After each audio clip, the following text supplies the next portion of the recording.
Morning, everybody. Rusty from the Rusty Razor. Got another shave of the day, and today we're going to be using Crowne and Crane's The Spice. Yes, he who controls the spice controls the shaving. It's more of a, not quite a Old Spice dupe. It's more of a, feels more towards their Amber Woods side of the Old Spice, because you get more of that woodsy scent coming across. And then we're going to use the second use of the Astra blades with the Edwin Jagger razor. So a nice little combination for me. Followed up with some little Old Spice. Alright. How's your day going? Mine's going to be busy. Busy. So, get up and ate my breakfast. Going to do a shave. I'm skipping the shower for a while because I just knocked my razor in the sink. The neighbors next door proceeded to, they said last year when they moved in that they didn't like the fence that was in between us and them, because it was an old wood slat fence that I put up 30 years ago. And when they took down the remnants of the trees that were on their property line, they busted it up and they say, well, we'll put a new fence up. We tore your old fence up, we'll replace it. Oh, okay, no problem. Didn't have a problem with that. Yeah, this is definitely Old Spice with a little bit of Amber Woods mixed in. That's how the vibe I get off this. So it works. So my razor is warm because it was in the hot water. Alright, so they tore their fence down, or my fence down, and proceeded to put up their own fence. Not in the same spot as mine was, because mine is like almost 3 feet inside my property line. Because there's a easement for, because I asked when I put mine up what I had to do, and I said, well, there's a power line easement that goes right down this area right here, so you really shouldn't put a fence up on it. Like, okay, not a problem. I don't want to dig down and hit power line and go, that type of deal. So after they marked it all out, like, all right, no problem, that'll work. As they say, have it scanned before you dig type of thing. Let you know where all the stuff is at. So they came out and realized the same thing. It's like, okay, so we got to put it a little further back on our property because we don't want to go over the power line that's right through there. Like, makes sense. So they tore the fence down, and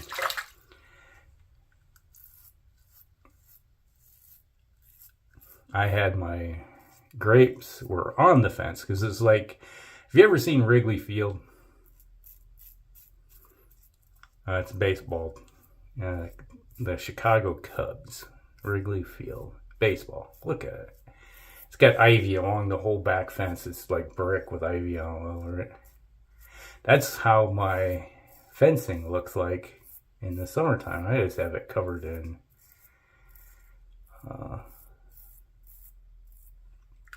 grapevines. So in the fall and late August, early September, when the grapes are fully ripened, I pick them and eat them, and sometimes make wine out of them. So it's looks pretty good, and it adds a little bit of flair to the property. So you're not just seeing basic wood fence, you're seeing greenery. But they left my old fence poles in. So, except for 4 of them, which was, I put a little bit shorter ones in to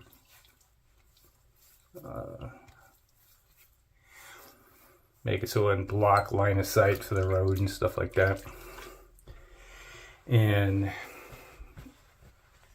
the previous owners of the property, they didn't like the short fence there, so they put up their own tall fence and basically blocked me off from my own property without me asking me, that type of thing. And I was a little like, this area right here that's on the other side of that fence, that belongs to me. It's like, so, like, I could tell you to tear down this section of fence that you put up, because you didn't put it up without asking me.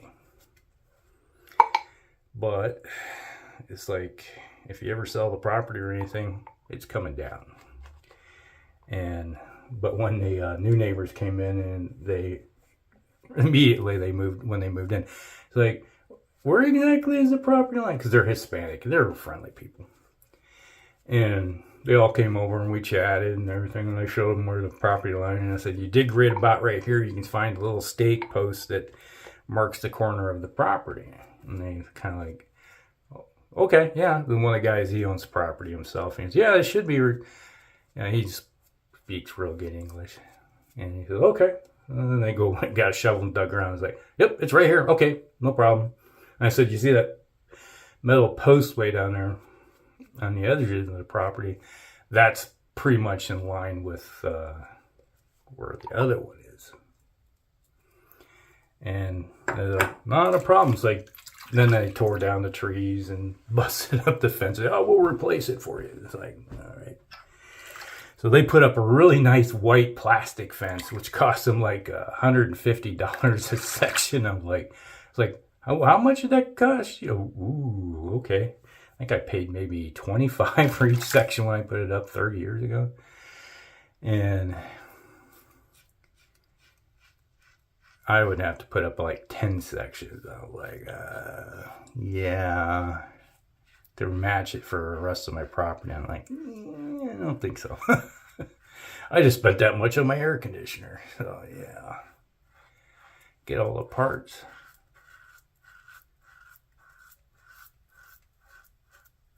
But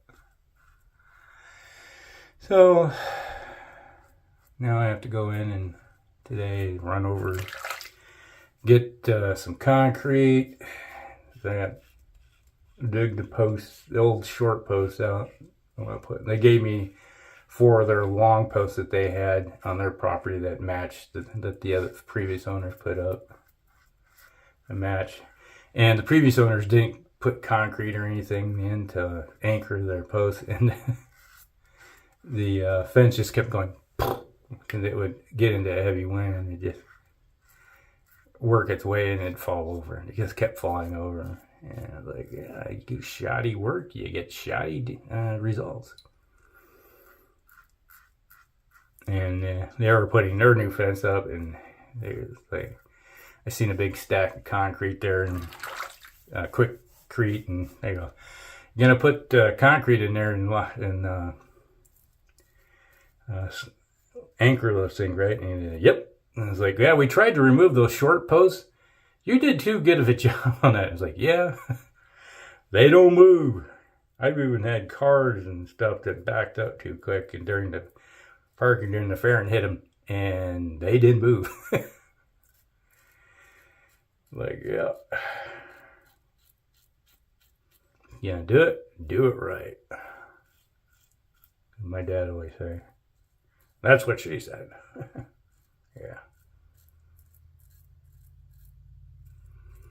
So today is shave, run over, pick up stuff to get the job done.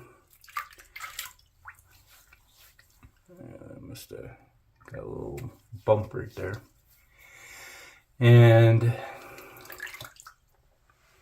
get all the stuff and start doing some work on it. I don't know how much I'll get done because it's hot. Magua do not do well in heat. It's like anytime it gets above 75 to almost 80 degrees, I think the world's coming to a screeching halt. I grew up in the north. So my wife, she's like, it's too cold out. I'm like, I'm wearing shorts and a t-shirt. It's not cold. I'm like, it's freezing. Like, okay. And I'm thinking, then I'll turn around and say, it's too hot. She's like, it's just right. It's nice out here. Because she grew up in Africa, so. Liberia.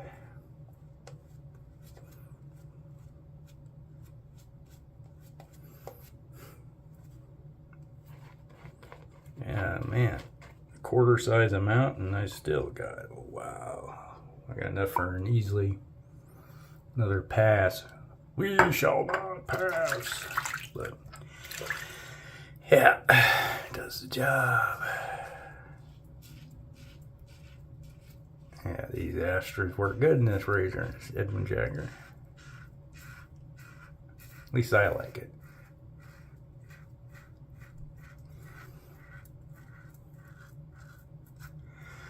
And I told the wife, yeah, I gotta go over and get all this stuff at Menards. And she was like, well, you're spending more money? Yeah, because I want to put my grapes back up. I need stuff to hang them on. I get some more electric fence wire. Set up a trellis system. Because that all got tore down when they took the fencing down. I can do it right this time by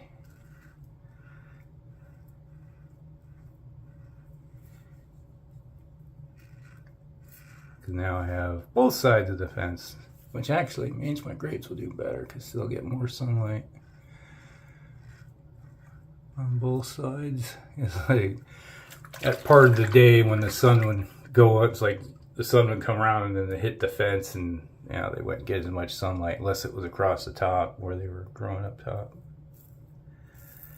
Now they're gonna get sun on both sides,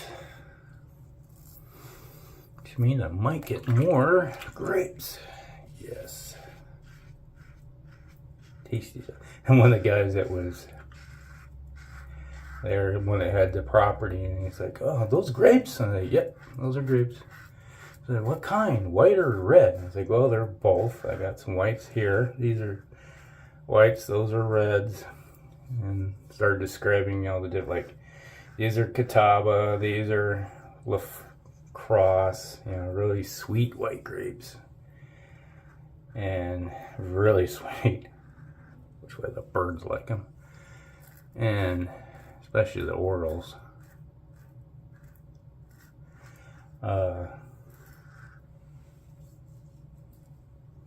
I gotta put up netting about early,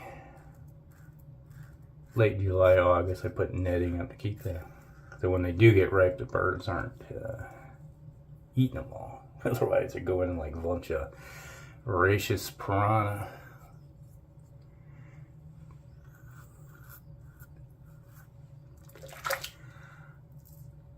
And he's like, I need to get some. It's like, I'll give you some. He said, you can grow grapes off the cuttings. He's like, I trim them every year because you got to trim them down, or else you only get grapes off new growth. So you got to keep trimming them back.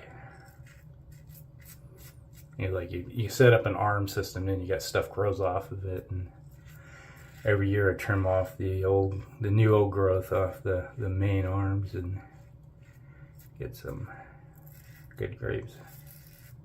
And I told him how you do it, and he was like, oh, okay.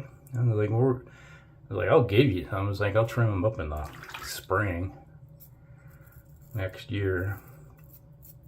And if you just come on by, you know, or if I can give them to your family here, and they'll give them to you.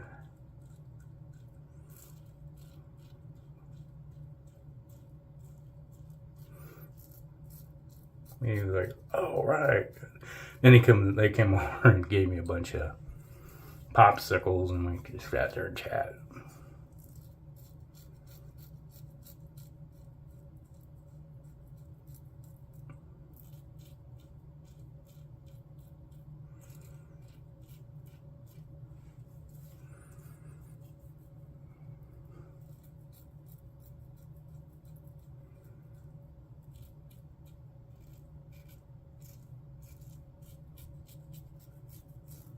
Alright. One more pass.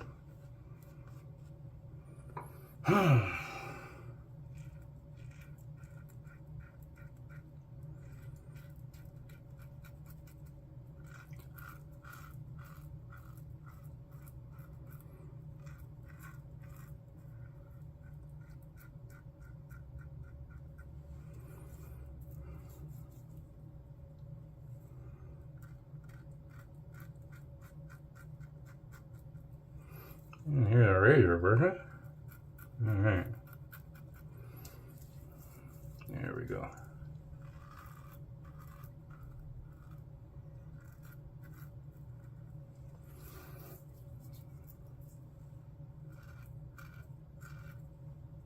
There. Alright. I think we're done. You know, I got a little bit of work to do today and probably tomorrow. It's one of those things where you put the post up, dig the holes, put the posts up, get the concrete to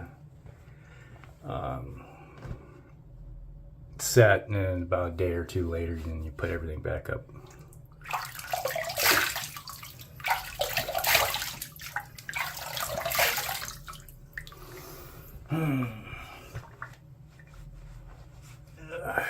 Stuff usually sets permanently within 24 hours because it's quick. But I always like to leave it for about a couple days.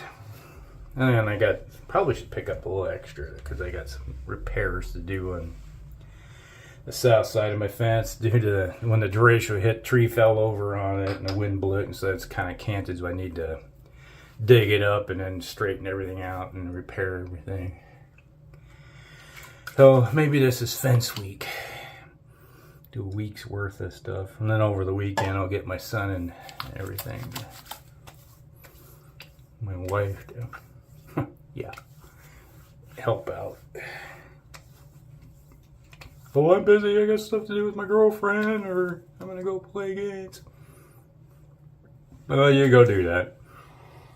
Oh man, that smells good. It's actually a great combination between the two. You're getting a little bit of different scents coming across. Really smell the cedar though. Alright, that's the shave of the day, everybody. Oh, I keep forgetting. I need to do this in the beginning. We got the affiliate link down below. It's like one of the first things you'll see. Click on the, if you want to get stuff from the razor company, just click on it. And I'll get a little bit of money that comes back to me that I'll use to go towards giveaways, type thing. You know, if you guys click on it and buy stuff, well, I'll repay everybody. All right, so there you go. That is Crowne and Crane's The Spice. Not as spicy Old Spice scent as you have with Sterling, but it's kind of a different take on it. Let's put it that way. Second use, the Astra blade with the Edwin Jagger razor, followed up with some good Old Spice, the old regular. You know, just the new. The new and improved, I guess. Old Spice. There you go. Yeah. Put a little bit of balm on the face. There we go. That'll work. Alright, so that's it. That's everything. That's the shave of the day, everybody. Hope you guys like it. Like and subscribe, share with your friends, and we'll see you in the next one. Rusty out.